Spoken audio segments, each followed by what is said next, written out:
जो बच्चे IIT advance की तैयारी कर रहे हैं उनके लिए मैं ये वीडियो बना रहा हूँ।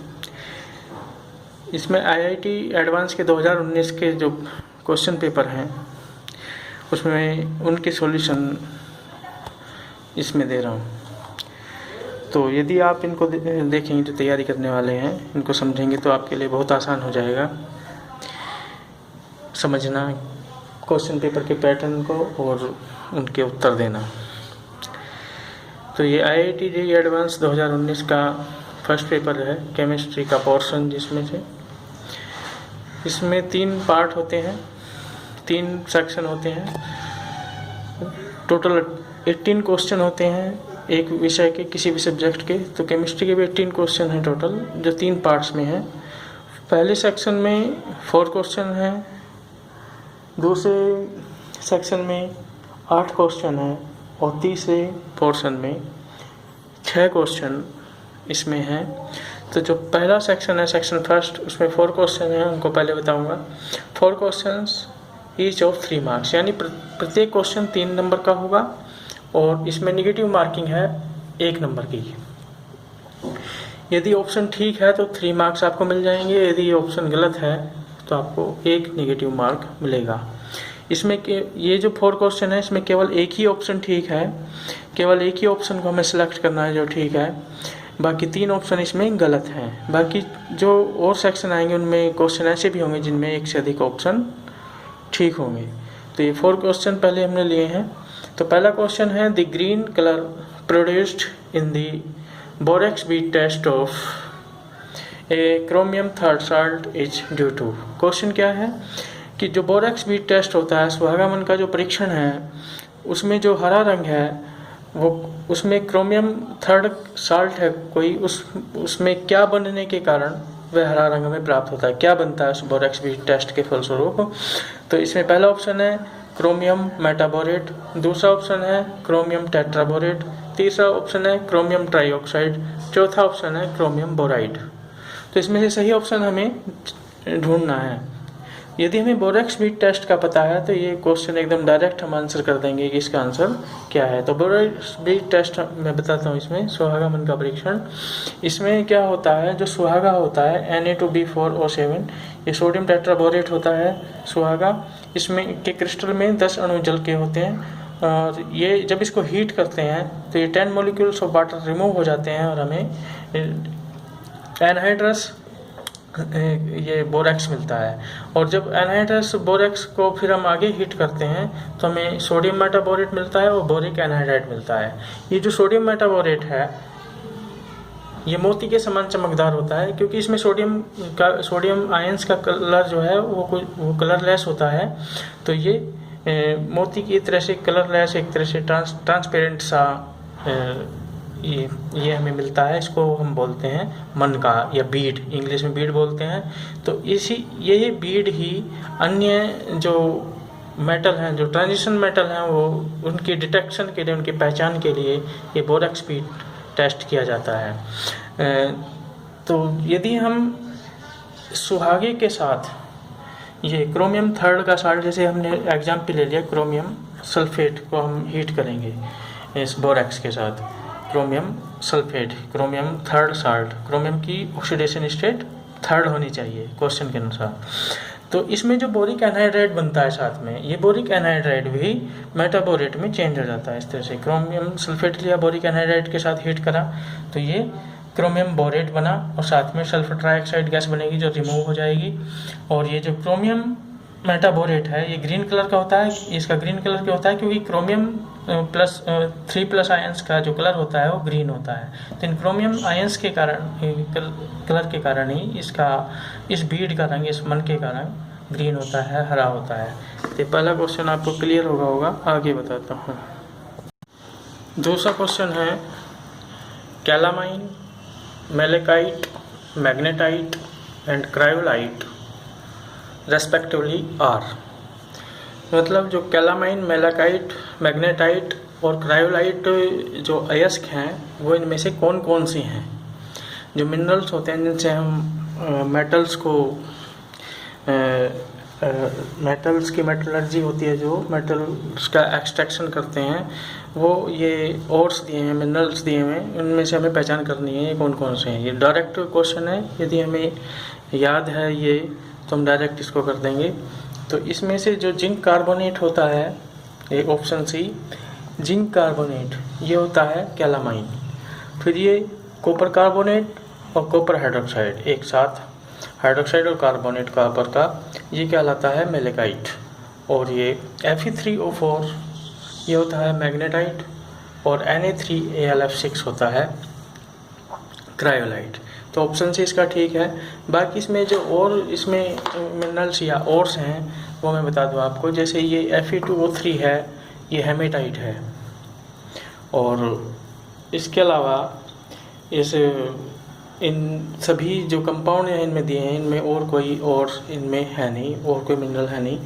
और जो कंपाउंड ये जिंक सल्फेट है या कॉपर कार्बोनेट है, ये मिनरल्स के फॉर्म में नहीं मिलते। जो एल्युमिनियम फ्लोराइड है ये मिलता है हमें, पर इसका कोई अलग से नाम नहीं है। एल्युमिनियम ट्राईफ्लोराइड इसको कहते हैं, या डाई एल्युमिनियम हेक्साफ्लोराइड भी इसको बोलते हैं। तो ऑप्शन सी इसका ठीक है। तीसरा क्वेश्चन देखते हैं। तीसरा क्वेश्चन है molar conductivity of aqueous solution of sodium stearate which behaves as a strong electrolyte is recorded at varying concentrations of sodium stearate. Which one of the following plots provides the correct representation of micelle formation in the solution? Critical micelle concentration CMC is marked with A arrow in the figures. Question का मतलब है जो molar conductivity है वो sodium stearate की विभिन्न graph के द्वारा दिखाई गई है। जो सोडियम स्टेरेट है वो एक स्ट्रॉन्ग इलेक्ट्रोलाइट है, और उनकी जो माइसेल फॉर्मेशन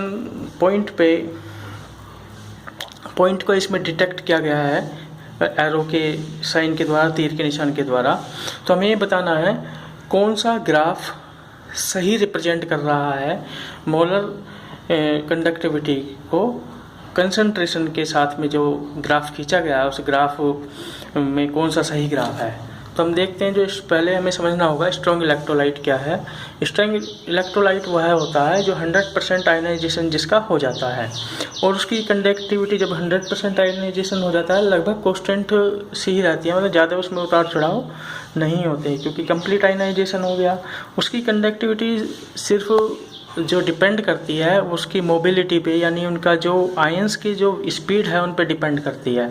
और आयंस की स्पीड कम ज़्यादा हो सकती है यदि उनके बीच में अट्रैक्शन फोर्स जो लगेगा अपोजिट आयंस के बीच में, उस पर कोई फ़र्क पड़ जाए, उस पर कोई अंतर आ जाए। तो यदि कंसंट्रेशन बढ़ेगी तो आयंस पास में होंगे, पास में होने की वजह से अट्रैक्शन फोर्स ज़्यादा होगा, और अट्रैक्शन फोर्स ज़्यादा होगा तो मोबिलिटी डिक्रीज हो जाएगी, जिससे मोलर कंडक्टेंस का मान डिक्रीज हो जाएगा। तो इसमें हम देखते हैं, इसमें दिखाया है, और माइसेल फॉर्मेशन उसे कहते हैं जहाँ पर माइसेल्स बनती है। जैसे सोप की क्लीनिंग एक्शन में हम पढ़ते हैं माइसेल फॉर्मेशन, इसी तरह से यहाँ भी माइसेल फॉर्मेशन की बात की है। माइसेल फॉर्मेशन में बहुत सारे जो मॉलिक्यूल्स हैं वो एक जगह एग्रीगेट हो जाते हैं, तो उस वजह से भी काफ़ी मोबिलिटी डिक्रीज हो जाती है आयंस की, और वहाँ पर आकर के जो मोलर कंडक्टिविटी है बहुत तेज़ी से घटती है। तो ये चीज़ ध्यान में रखेंगे। इसके बाद हम देखते हैं, जैसे ये दिखाया है इन्होंने ये प्लॉट, इसमें मोलर कंडक्टिविटी लगातार डिक्रीज हो रही है कंसंट्रेशन बढ़ने के साथ साथ, और यहाँ पर आकर के जब माइसेल फॉर्मेशन हुआ है एरो के साइन से दिखाया है बिंदु को यहाँ पे फिर ये स्थिर हो गई है मोलर कंडक्टिविटी, क्योंकि पैरेलल जा रहा है ये ग्राफ। तो ये ऑप्शन गलत है, क्योंकि मोलर कंडक्टिविटी तो एकदम से डिक्रीज होगी फिर।